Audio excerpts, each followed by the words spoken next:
Can I go home now? If you leave now, your exam score will be cancelled. Do you understand? Wait.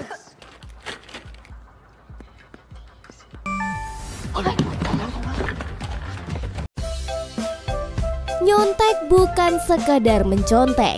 Ini adalah kisah si gadis polos yang miskin tapi jeniusnya gak main-main. Terinspirasi dari kisah nyata di Thailand, inilah dia Bad Genius. ไม่ใช่ของหนูค่ะลองโทรไปถามประวัติการศึกษาของหนูดูสิคะ Dia bernama Lin, siswa dengan segudang prestasi dan kecerdasan yang gak masuk akal. Pagi itu, Lin bersama ayahnya akan mendaftar ke sebuah sekolah favorit di kotanya. Dia ini adalah murid pindahan, di mana ayahnya sangat ingin memasukkan Lin ke sekolah terbaik. Meski berasal dari keluarga yang tidak mampu, Lin ini jadi rebutan sekolah-sekolah ternama karena prestasinya yang membanggakan. Dengan berbekal sertifikat, piala, dan kumpulan berita prestasinya, tentu kepala sekolah sangat ingin Lin mendaftar di sekolah itu. Tapi biaya yang sangat mahal pasti akan memberatkan ayah Lin yang pekerjaannya hanyalah seorang guru. Setelah tahu biaya per tahunnya hampir 70 juta, Lin tiba-tiba terfikir untuk melakukan negosiasi plus agak jual mahal. Dia bilang kalau lebih senang berada di sekolah lamanya. Selain gak perlu membayar ongkos transport, dia juga tidak perlu mengeluarkan uang makan. แต่ว่าที่เนี่ยหนูต้องนั่ง BTS มาเรียนเองไปกับ8เดือน170วันรวมๆแล้วมันอาจจะไม่คุ้มอะค่ะ Mendengar itu, kepala sekolah yang melihat betapa cerdiknya Lin dalam menghitung, seketika langsung membebaskan SPP, transport, dan juga sampai uang makan gratis. Ayahnya pun sampai dibuat terkejut dengan kecerdikan si Lin ini. Di hari pertamanya sekolah, dia diminta untuk melakukan pemotretan untuk foto identitas. Tiba-tiba ada seorang siswa yang sangat ramah bernama Grace. Dia pun membantu merapikan rambut Lin.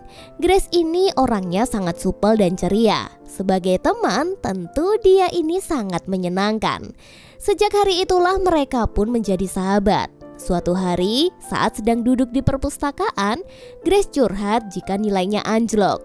Dia diancam oleh orang tuanya untuk berhenti mengikuti kelas drama karena nilai matematika yang berantakan. Padahal Grace ini sudah berusaha dan bahkan dia ikut les bimbel dari guru matematika, tapi tetap saja tidak memperbaiki nilainya. Lin yang melihat soal matematika itu langsung bisa menjawabnya hanya dengan sekali lirik. ตอบข้อควายไง เฮ้ยมองโจทย์แป๊บเดียวตอบได้เลยเหรอ Grace pun dibuat terkagum-kagum dengan kecerdasannya dan merengek meminta diajarin beberapa rumus matematika pada soal itu. เราก็จะได้เป็นลูกศิษย์คนแรกของครูพี่ลินเลยนะ ครูพี่ลิน คำนี้โดน Hari pun berganti, tibalah ujian matematika berlangsung. Lin terkejut setelah tahu jika soal ujiannya sangat mirip dengan materi les-lesan di bimbel milik Pak Guru. Itu berarti guru matematikanya sengaja membocorkan soal ujian di kelas bimbel agar dia mendapatkan uang yang lebih banyak. ที่รู้ว่าตัวเองไม่เข้าใจแล้วก็ไม่มาเรียนพิเศษกับผมจะมาอะไรกันตอนนี้มันก็ไม่ทันละ Bagi Lin mungkin soal itu sangat mudah dikerjakan. Tapi bagi Grace yang jelas-jelas sudah dapat bocoran soal dari bimbel, tetap aja nggak bisa ngerjainnya. Lin yang kasihan lalu membuat contekan pada penghapus dan memasukkannya ke dalam sepatu. Langkah selanjutnya, mereka akan saling bertukar sepatu itu. Namun tiba-tiba saat melangsungkan aksinya, sang guru malah keliling mengitari ruangan. Grace yang panik menendang sepatu itu jauh ke depan. Untunglah Lin dengan wajah tenangnya langsung sigap maju dan pura-pura bertanya pada sang guru. หนูต้องเขียนชื่อในกระดาษทดไหมคะ Grace pun berhasil mencontek semua jawaban Lin. Saat pengumuman hasil ujian, Grace mendapatkan nilai tertinggi, meskipun tidak sesempurna yang Lin dapat. Nah, untuk merayakan nilai yang baik, Grace mengundang Lin ke rumah pacarnya yang tajir banget. Di sana, dia berkenalan dengan pacar Grace yang bernama Pat.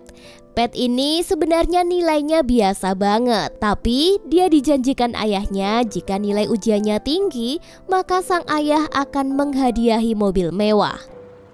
พ่อก็บอกว่าถ้าเทอมนี้ไม่ตกจะซื้อรถใหม่ให้ Pat pun menawari Lin untuk ikut memberikan contekan di ujian selanjutnya dengan bayaran yang gak main-main, sekitar 8 juta per mata pelajaran untuk 5 orang.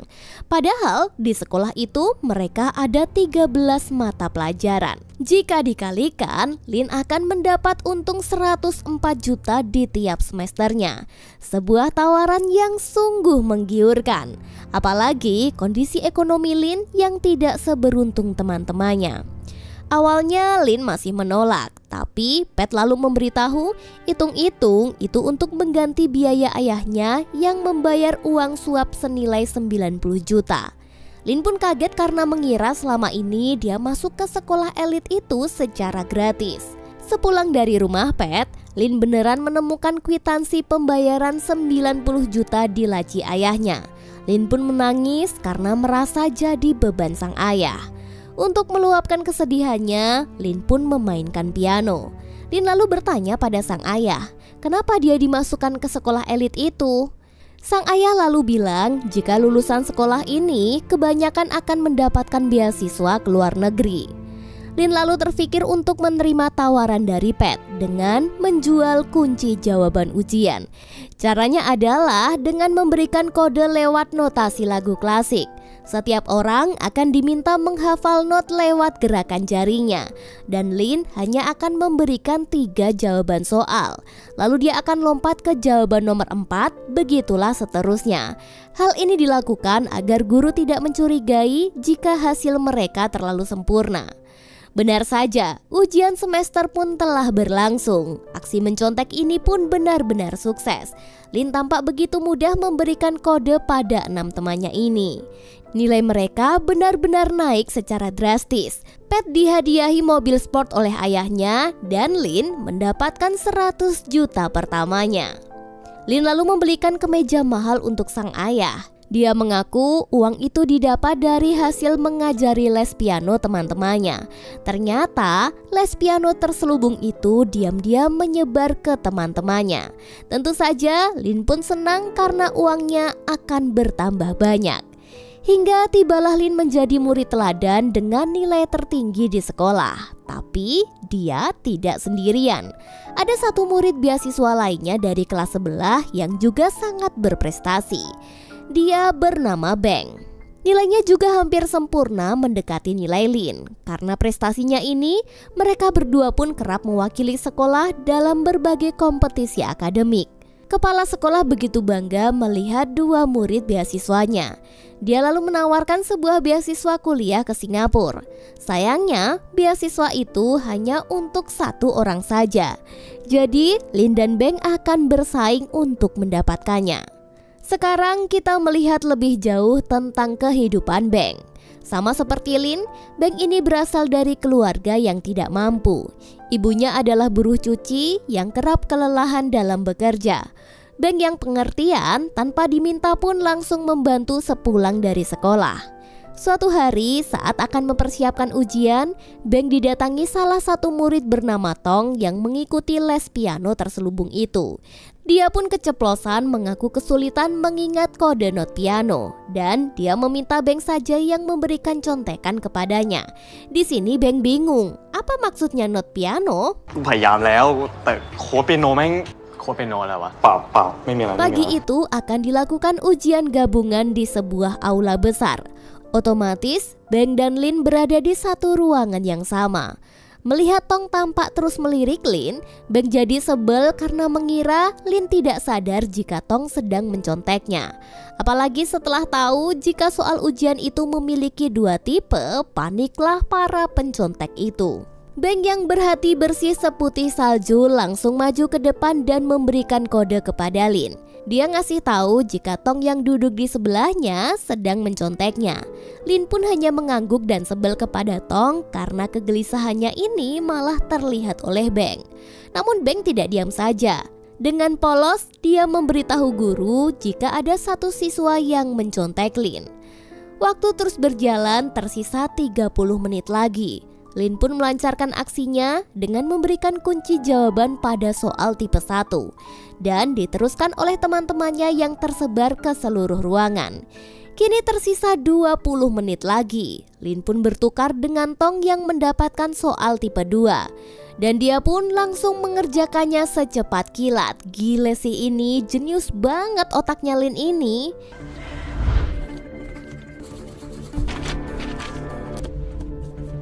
Di tengah waktu yang kepepet, Lin berhasil mengerjakannya dan langsung menyebarkan kunci jawaban pada teman-teman yang mendapat soal tipe 2. 5 นาทีสุดท้าย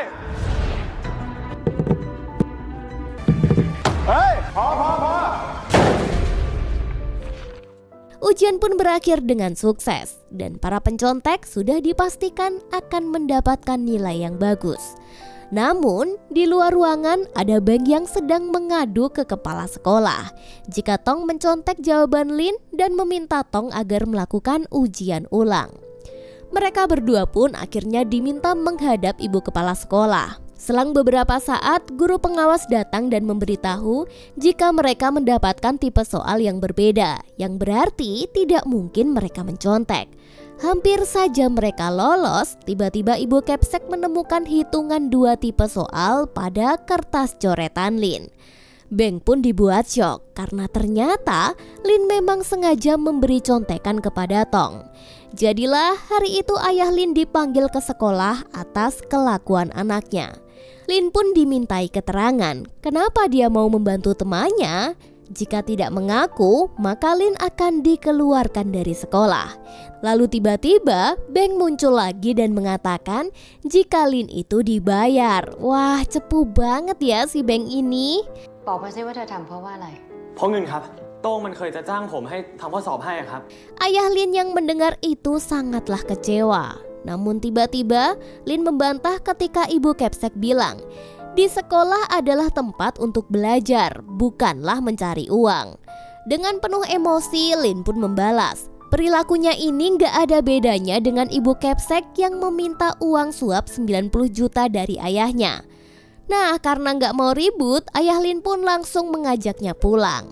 Dan Bu Kepsek memutuskan menghentikan beasiswa Lin dan memberikan beasiswa kuliah di Singapura kepada Beng. Di sini Beng jadi merasa bersalah karena sudah mengadu dan membuat kekacauan ini. Sepulang sekolah, ayah Lin langsung merebut buku tabungan anaknya dan menemukan sudah ada uang 430 juta di dalam rekening itu. Wah, banyak banget ya. Murkalah sang ayah karena Lin tidak menjadi orang yang jujur. Sang ayah lalu meminta Lin mengembalikan semua uang itu. Dan dia berencana akan menjual mobil demi bisa membayar sekolah anaknya. พ่อก็ไม่อยากได้หรอกเปิดเทอมเมื่อไหร่เอาเงินไปคืนเพื่อนให้หมดด้วย 1 tahun kini telah berlalu, mereka telah memasuki kelas 3 SMA. Grace kembali menemui Lin karena dia mendapat masalah baru. Jadi, nilai Pat dan Grace yang naik secara drastis ini membuat orang tua Pat ingin mereka berdua bisa kuliah di Boston. Masalah biaya semua sudah ditanggung oleh orang tua Pat. Tinggal memikirkan gimana caranya bisa masuk ke sana, yang tentunya susah banget. Karena mereka harus melewati ujian STIC yang tidak mudah. Grace pun langsung memohon agar Lin mau membantunya lolos ujian STIC dengan bayaran 260 juta. Wah, sebuah angka yang sangat menggiurkan. Saat Lin pulang dari bertemu Grace, tadinya dia nggak mau menerima tawaran itu. Namun saat dia melihat di cermin, hati kecilnya juga sangat ingin kuliah di Boston dengan uangnya sendiri. Dia pun jadi terfikirkan sebuah ide gila lagi. Lin sadar akan perbedaan waktu antar dua benua. Sedangkan tes STIC dilaksanakan serentak pada jam yang sama. Namun, Australia memiliki 4 jam lebih awal dibandingkan negara Thailand. Untuk itulah, dia pun berniat berangkat ke sana dan ujian secara langsung. Lalu, kunci jawabannya akan dia sebar di Thailand. Selain itu, ini akan membawa keuntungan besar jika yang membeli kunci jawaban lebih banyak orang. Pat pun terkagum-kagum dengan kejeniusan Lin yang punya ide jual beli kunci jawaban sebagai bisnis. Namun, mengingat ujian STIC ini sangatlah ketat, Lin pun akan menghafal semua kuncinya tanpa membuat coretan apapun agar tidak ketahuan. Tapi karena soal itu berjumlah lebih dari 100 pertanyaan, dengan waktu yang sangat mepet, dia hanya mampu mengingat setengahnya saja. Lin pun membutuhkan satu orang yang sama jeniusnya dengan dia untuk ikut membantu. Siapa lagi kalau bukan Beng? Tapi, apakah mungkin Beng mau membantunya? Sekarang kita berpindah ke Beng, yang malam itu sedang nganterin laundry pelanggan. Sebenarnya hari itu dia sedang mempersiapkan ujian beasiswa kuliah di Singapura. Namun apes, sepulang mengantar baju laundry, dia dipukuli orang yang tidak dikenal dan dibuang ke tempat pembuangan sampah.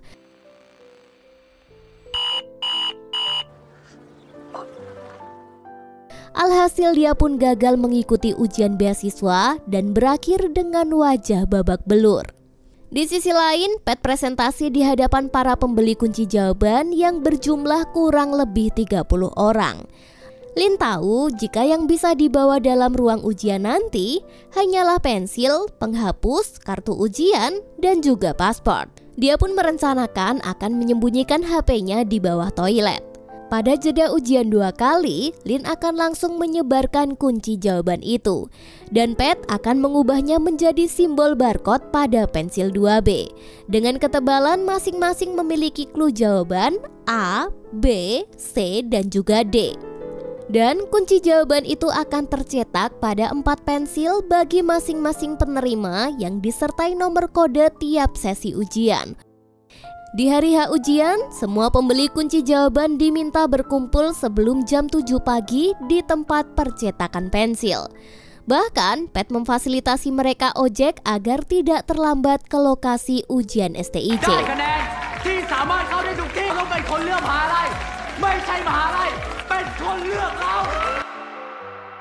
Hari pun berganti, Lin menjenguk Beng yang baru saja pulang dari rumah sakit akibat dipukulin kemarin. Di sini Lin mengajak Beng kerjasama dalam mengerjakan tes STIC di Australia. Awalnya Beng yang lempeng aja hidupnya menolak dengan keras. Tapi Lin lalu bilang, meskipun kamu tidak curang, tapi kehidupan yang keras ini akan tetap mencurangimu. Kata-kata itu serasa memukul Beng dengan keras. Hari berikutnya, Beng ternyata benar-benar datang ke rumah Grace, yang artinya dia bersedia ikut membuat kunci jawaban STIC. Tanpa berlama-lama, Lin menjelaskan semua rencananya, dari mendaftar hingga membuat visa. Mereka juga melakukan simulasi ujian dan berlatih menghafal kunci jawaban yang dibagi 2. Beng pun dibuat syok setelah tahu berapa bagian yang akan dia terima bersih dari menjual kunci. 2 ล้าน Oke. Yaitu hampir 500 juta. Tibalah H-1 sebelum Lin dan Beng berangkat ke Sydney, mereka latihan akting apabila apes-apesnya akan ketahuan. Namun di sini Pat malah keceplosan jika dialah yang membuat Beng dihajar dan dibuang ke tempat penampungan sampah.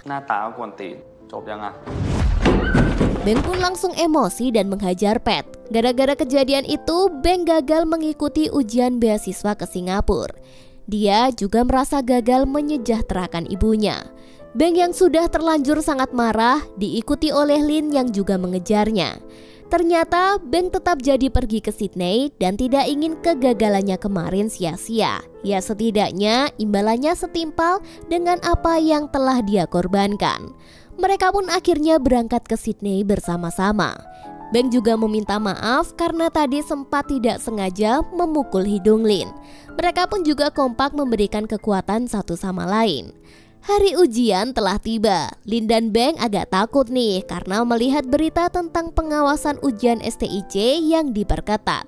Namun mereka berusaha menenangkan diri dengan mendengarkan musik klasik. Tibalah di lokasi ujian, dengan cepat Lin dan Beng menyembunyikan HP di bawah toilet. Disinilah sesi menegangkan itu pun dimulai. Ujian sesi pertama akan berlangsung selama 45 menit. Dengan cepat mereka menghafal kunci jawaban dan meminta izin pergi ke kamar mandi. Time's up. Sedangkan di Thailand, semua siswa penerima kunci jawaban itu sudah tiba di lokasi percetakan pensil 2B. Dan kunci jawaban sesi pertama dari Lin berhasil terkirim dengan aman. Sayangnya, bank menunda dan meminta dikirim 450 juta dulu.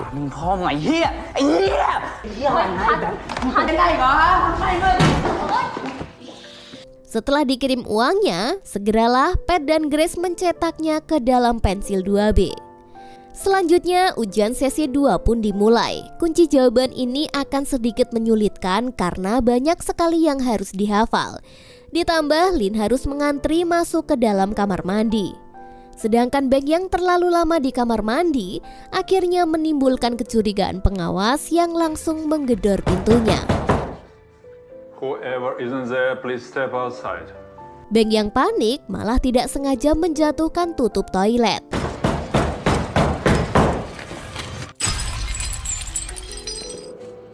Pecahannya itu pun akhirnya ketahuan oleh pengawas. Namun di sini Beng tetap belum mau membuka pintunya. Dia menghapus pesan lebih dulu dan mencoba mematahkan HP lalu menyiramnya ke dalam toilet. Sayangnya pintu kamar mandi Beng sudah didobrak oleh pengawas. Sedangkan nasib Lin yang juga ikut digedor langsung memasukkan HP-nya ke dalam sepatu. Beng yang tertangkap oleh pengawas membuat semua peserta dicek kembali sebelum melanjutkan ujian. Dengan cepat Lin memindahkan HP-nya ke dispenser umum. Namun saat akan menjalani sesi terakhir, perasaan Lin sudah nggak bisa tenang mengingat Beng yang tertangkap pengawas. Ditambah dia belum mengirimkan kunci jawabannya ke Thailand. Akhirnya hanya Lin yang harus menghafal semua jawabannya demi membackup Beng. Awalnya dia kesulitan sambil keringat dingin. Namun tiba-tiba Lin bisa mengingat itu lewat metode not piano. Dia pun mengubahnya menjadi nada-nada di dalam otaknya. Wah, nggak habis pikir sih Mimin sama kecerdasan Lin ini. Lanjut ke ujian, waktu tinggal 10 menit lagi. Lin harus segera keluar ruangan dan mengirimkan kunci jawabannya. Waktu sudah sangat mepet, para siswa di Thailand yang menunggu kunci jawaban juga sudah terlihat gelisah. Cara satu-satunya untuk keluar adalah dengan muntah agar dikira sedang sakit.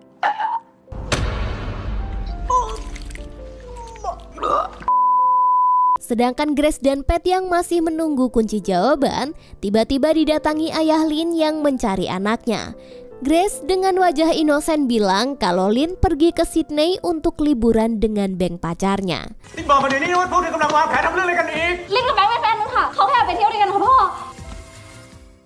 Sekarang kita balik lagi ke Lin.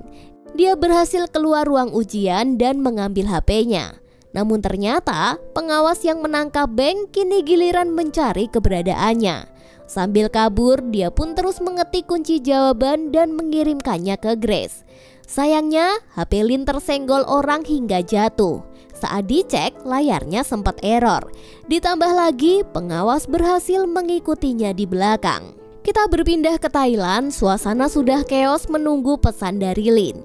Ditambah Grace yang kehabisan kertas barcode dan tukang ojol yang marah-marah karena kelamaan menunggu. Akhirnya Lin pun berhasil mengirimkan semua kunci jawaban dan Grace langsung mencetak semuanya pada barcode pensil.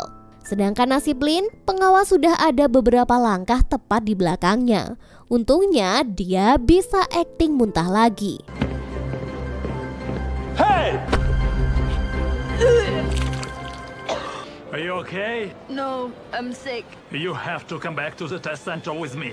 Saat tertangkap, Lin mencemplungkan HP-nya ke dalam tas ibu-ibu agar tidak menjadi barang bukti.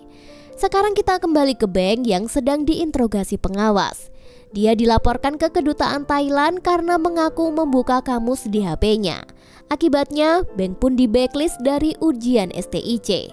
Dan Lin juga gagal menyelesaikan ujian. Saat kembali pulang ke Thailand, Lin pun disambut oleh dua sejoli, si Pat dan Grace. Tapi di sini Lin terlihat sangat marah dengan mereka. Lin lalu dijemput oleh ayahnya. Ayahnya yang sama sekali nggak tahu apa-apa, hanya bertanya kepadanya, "Di mana kekasihmu, Beng?" Lin yang sangat menyesal langsung menangis dan memeluk sang ayah. Dan dia mengakui semua kesalahannya itu. Kini, Lin memilih jalan sederhana di hidupnya dengan mendaftar menjadi guru. Itu semua dia lakukan untuk menebus kesalahan di masa lalu dan mengabdikan dirinya di dunia pendidikan. Sedangkan Pat dan kawan-kawan pencontek merayakan kelulusannya dengan party-party. Sebuah jalan yang begitu mulus bagi anak-anak orang kaya. Sekarang kita berpindah ke nasib Beng. Keputusan sekolah akhirnya tidak meluluskannya karena kasus curangnya yang ketahuan itu. Tapi dia tetap mengambil uang bagiannya. Sedangkan Lin memilih bertobat dan tidak mengambil uang haram itu. Malam harinya tiba-tiba Beng mengirimi pesan agar Lin mampir ke rumahnya. Dia pun terkejut melihat Beng sudah membeli mesin cuci banyak sekali dan juga motor baru untuk ibunya. Dan dananya pun juga sudah tidak gembel lagi. Ternyata di sini Beng yang lugu dan polos telah berubah. Dia malah mengajak Lin untuk bekerja sama lagi dengan membuka bisnis joki kunci jawaban. Peluangnya akan jauh lebih besar dengan resiko yang tidak mungkin dipenjara. Beng yang lelah jadi orang miskin memilih jalan ini agar hidupnya bisa lebih baik. Namun Lin dengan tegas menolaknya. Dia bahkan menawari Beng untuk mengambil uang bagiannya asalkan tidak melakukan kejahatan ini. Beng pun menolak. Dia mengancam akan membongkar jika Lin adalah dalang di balik kebocoran soal STIC di Thailand. Namun Lin lebih dulu membuat keputusan. Dengan ditemani ayahnya, dia mengakui semua kesalahannya di media. Dia begitu berbesar hati menanggung semua akibatnya. Dan film pun tamat. Oke, pantun dulu. Beli obat resepnya manjur. Belajarlah jujur biar hidupmu mujur.